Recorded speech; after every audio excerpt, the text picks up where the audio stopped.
Hello, my name's Iveoma and I'm obsessed with telling the stories of Africans in the diaspora who are building businesses in Africa. And today I'm showing part 2 of the Africa We Want Diaspora Talks panel.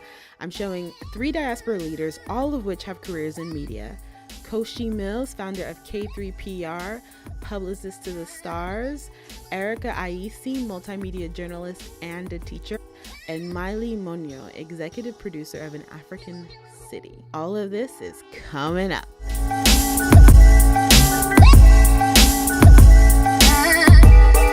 It's Koshi Mills. I own my own PR media company. I am a momager, a mother of 3 actives. I found it difficult to get placement for my children. I worked with Tyler Perry, National Network TV shows and stuff, but I couldn't get placement for them. I'd hire white publicists and they couldn't get placement. So I just decided that I was going to find journalists online, I was going to call them, and I was going to say, hey, there's this little African boy, and he's on Tyler Perry, and you guys need to talk to him. He's doing some big things. I can call a media outlet and get them to highlight and celebrate my child. I am now a publicist. I said, okay, so I'm starting my own company. It came out of desperation and necessity. How are you bridging the gap between the stories that are being told in Africa and those that are being told here in America? I just recently created, executive produced, and directed a show called The Diaspora. I recognize that we have a bridge, we have a cultural divide between Africans and Africans in the diaspora. I'm talking Afro-Latino, Afro-Caribbean, Afro-Asian, all versions of our descendants in the diaspora. Hopefully, my story will help African parents see that the creative arts is not a space to preclude our children from. I feel like as a mom, encouraging my boys to really do what they love to do has in some way resonated with the community, where now it's like, oh, my child can do that too. And it's actually something where they can thrive and it can be a true career. Right now, it's a time where African parents need to revolutionize their minds and to understand that there's a wide open space for their children to be able to endeavor into the creative arts, sustain themselves professionally, and really win in that area. So support the kids. Erica Aisi. I'm a multimedia journalist and an educator. I do teach digital journalism at a high school level, which is really fun. My side hustle as a multimedia international journalist. I cover a lot of stories in Ghana for NBC News. I was just there over the summer doing stories for them. I also write for an online magazine called Afro-L Magazine, and I covered stories for them. I did a story on Millie's show at African City that was nominated for an award for excellence in journalism. So it's not impossible to start out as a freelancer.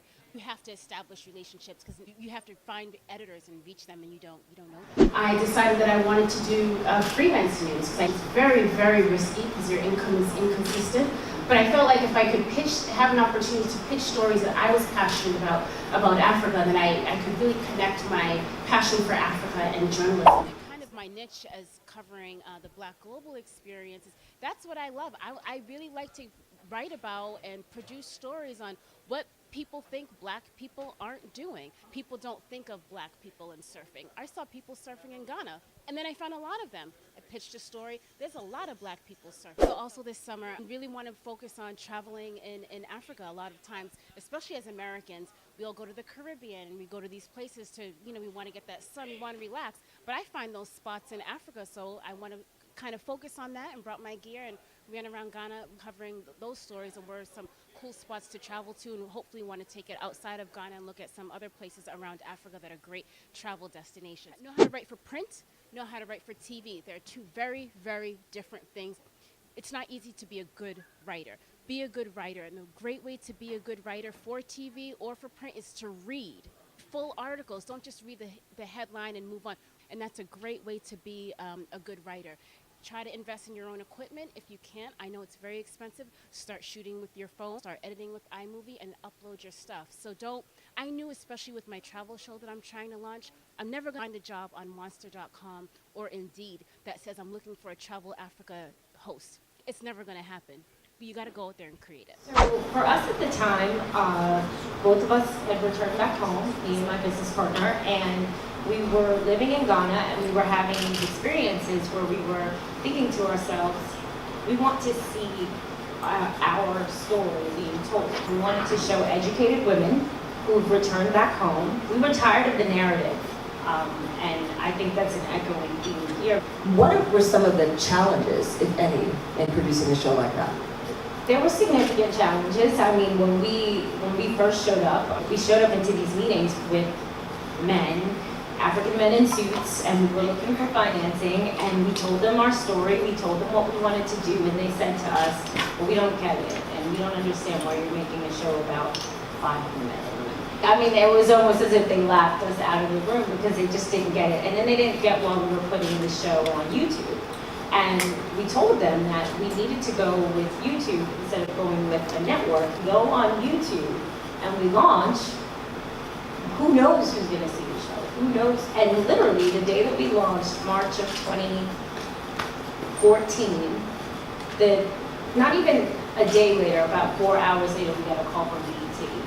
We were getting emails from people in Korea and Jamaica saying that they heard about the show, they watched a few episodes, and they can't wait to see more.